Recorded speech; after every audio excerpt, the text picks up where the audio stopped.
birangiye ibyarisaga ndetse n'inkuru za showbiz bihindutse amarira y'igihe kirekire kuri bamwe. Ibi biraza kuba inkuru ndende itaraza koroha kuyibara na gato. Mbabarira unyemerere kandi untize umwanya wawe n'amatwi yawe nkubwira akantu ku kandi kuri Emeline na bagenzi be barindwi kugeza kuri ubu batawe muri yombi n'urwego rw'igihugu rw'ubugenzacyaha RIB. Ndababwira uko byatangiye umwe ku wundi, amatsinda bakoreragamo yose ndetse n'amabanga yabo yose uko yagiye hanze. Njye bateguriye nkaba ngiye no kubagezaho kino kiganiro. Ni Habimana Jean de Dieu. Iyi ni Deep Media TV, ku isoko y'isomero y'ibiteye amatsiko biri kuba mu Rwanda. Ndabasuhuje ari nako mbaye ikaze mwese tugiye kubana.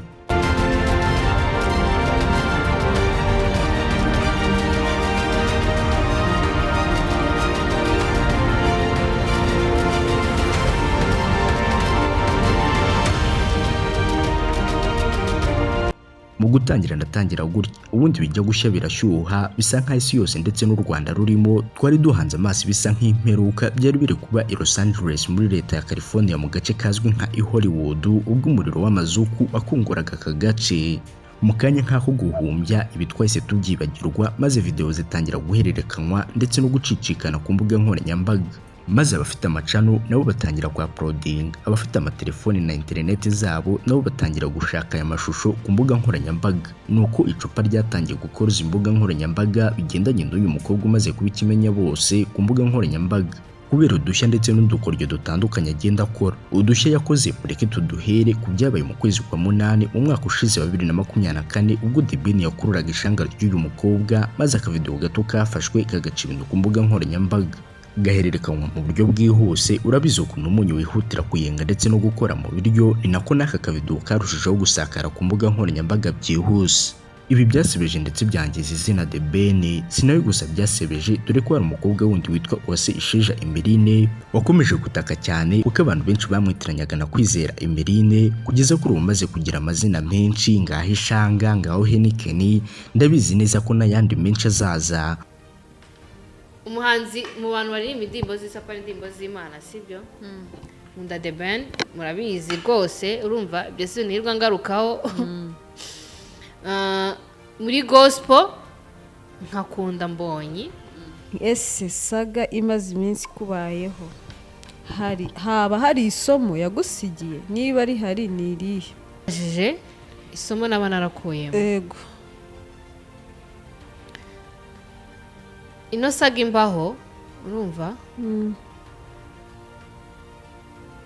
Yewe uyu nawe akomeje kubigenderamo, dore ko nayo bahuriyeho byinshi, ari nabyo bituma benshi bamwitiranya nawe. Ibi hari nk'izina Emeline bose bahuriyeho, imiterere, ikimero ndetse n'ingano byabo, benshi bakomeje kubibitiranyirizaho.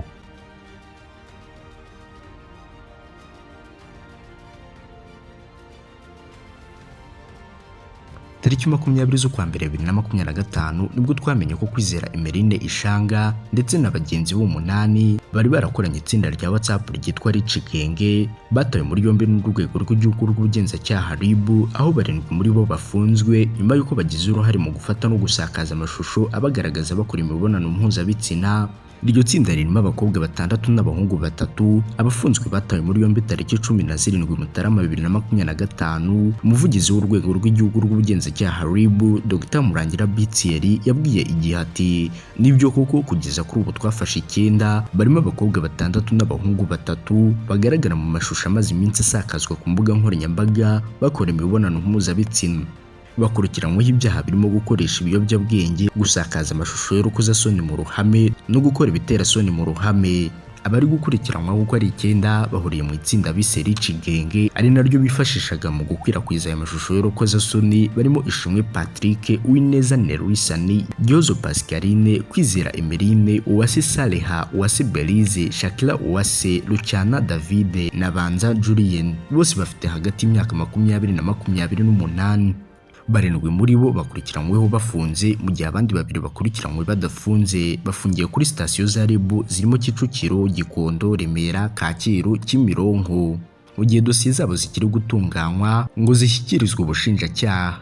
aba bakobwa n'abasore bifataga ayo mashusho bari gukora imibonano mpuzabitsina bakayasangiza abagabo cyangwa abagore ndetse n'abandi ba diaspora kugira ngo babahe amafaranga. Bo ubwabo nibo bifataga aya mashusho. Abafashwe barapimwe basanga bakoresha ibiyobyabwenge, aho mu bapimwe basanganwe urumogi ku gipimo kiri hagati ya 55 na 275, mu gihe igipimo gisanzwe ari hagati ya 0 na 20.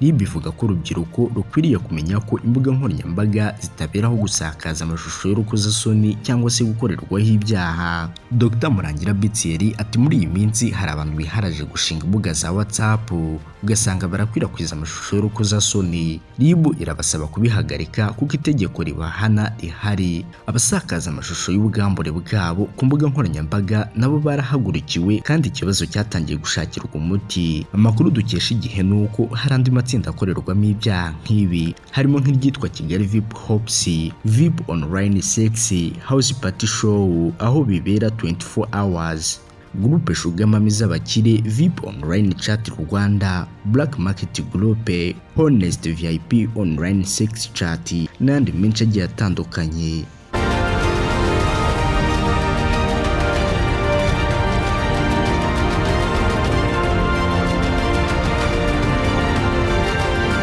RIB isobanura ko iperereza ry'ibanze ryagaragaje ko hari abantu babigize ubucuruzi ibijyanye no gukwirakwiza amashusho y'ubwambure. Murangira ati ibintu bikwiye gucika kuko ntawe uzongera kwitwaza ngo amafoto ye yagiye hanze uko harimo umufatanyacyaha. Isobanura ko kandi hari abandi basigaye barahindutse abashyushya rugamba mu gusakaza ibiba byaragaragaye ku bandi.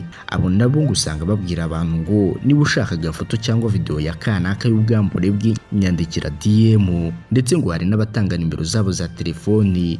RIB bifatwa nko kugambanira cyangwa gukora icyaha kandi ibi nabyo birahanwa kandi byihanukiriwe. Iperereza ryagaragaje ko ibikorwa byo gukwirakwiza amashusho y'ubwambure ababikora babishishikarizwamo na bamwe mu bagabo cyangwa abagore bubatse n'abatubatse babizeza amafaranga menshi. Ashaka kubanza agasoza none ubundi akaza gukora ameze neza nta kibazo afite.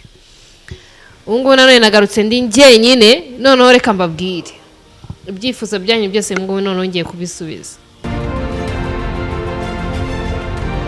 Perezida wa Repubulika Paul Kagame ubwo yari ari mu masengesho yo gushimira Imana ibyiza yakoreye igihugu ku ya 19 Mutarama 2025 yatangaje ko bidakwiye kubona mu muryango habamo abantu bagenda ku muhanda biyambitse ubusa kuko bihabanye n'umuco. Ati nkurikirana ibintu bikorerwa ku mbuga nkoranyambaga, intambara zirirwaho z'abana bato baba bari aho bambaye ubusa ku muhanda.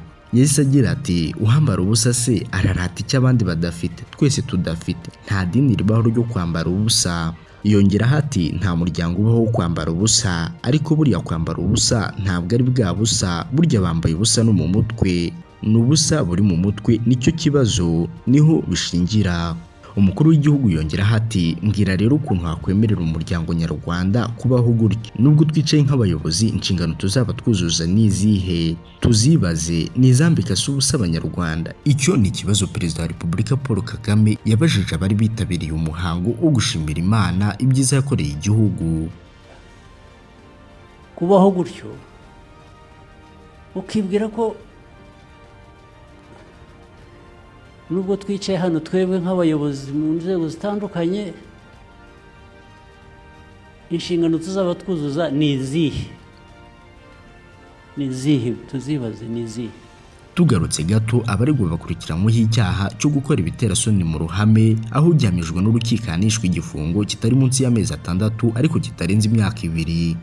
Icyo gushyira ahagaragara amashusho yerekeranye n'imikoreshereze y'ibitsina hakoreshejwe mudasobwa cyangwa urusobe rwa mudasobwa, uwo gihamya ahanishwa igifungo kitari munsi y'imyaka 3 ariko kitarenze imyaka 5 n'ihazabu y'amafaranga y'u Rwanda itari munsi ya miliyoni 1 ariko itarenze miliyoni 3. Icyaha cyo gukora ibikorwa byerekeranye n'ibiyobyabwenge cyangwa urusobe rw'imiti, ugihamijwe n'urukiko ahanishwa igifungo kitari munsi y'umwaka 1 ariko kitarenze imyaka 2 cyangwa imirimo y'inyungu rusange. Ikindi cyaha bakurikiranyweho nicyo kumviriza ibiganiro, gufata amashusho cyangwa kubitangaza. Ugihamijwe n'urukiko ahanishwa igifungo kitari munsi y'amezi 6 ariko kitarenze umwaka 1.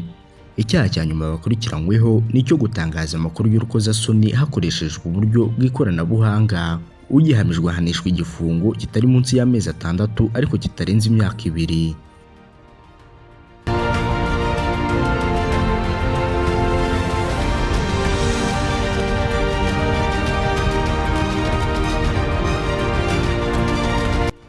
Mu gusoza ndumva nasoza gutya, wambara ubusa se ararata icyo undi adafite, twese tudafite. Nta dini ribaho ryo kwambara ubusa, nta muryango ubaho wo kwambara ubusa, ariko buriya kwambara ubusa ntabwo ari bwa busa. Burya uwambaye ubusa no mu mutwe yambaye ubusa.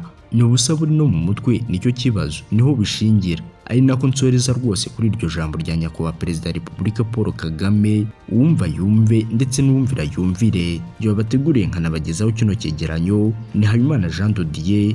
Iyi ni Deep Media TV. Niba ukunda ibyo nkora ugakunda documentaire zanjye, shyigikira ibikorwa byanjye, usharinga iyi video ndetse unatanga igitekerezo cyawe muri comment, ndagusubiza. Kandi ndagushimiye wafashe umwanya wawe ukantega amatwi. Amahirwe, umugisha ndetse n'amafaranga Imana itanga ndabikwifurije. Dusubire mu yindi video ndetse n'ibindi biganiro ngenda amategurira umunsi ku wundi. njya mbibona, njye nkurikira ibintu no kuri social media no kucyo intambara zirirwa zirihuza abana bato baraho bambara ubusa bakajya ku muhanda bakambara ubusa wambara ubusa ararata iki undi adafite, twese tudafite. Kwambara ubusa nta dini iribaho ryo kwambara ubusa, nta muryango ubaho wo kwambara ubusa. Ariko burya kwambara ubusa ntabwo ari bwa busa. Burya bambaye ubusa no mu mutwe, ni ubusa buri mu mutwe. Nicyo kibazo, niho bishingira. Mbwira rero ukuntu wakwemerera umuryango nyarwanda kubaho gutyo, ukibwira ko nubwo twicaye hano twebwe nk'abayobozi mu nzego zitandukanye, inshingano tuzaba twuzuza ni izihe? Tuzibaze ni izihe?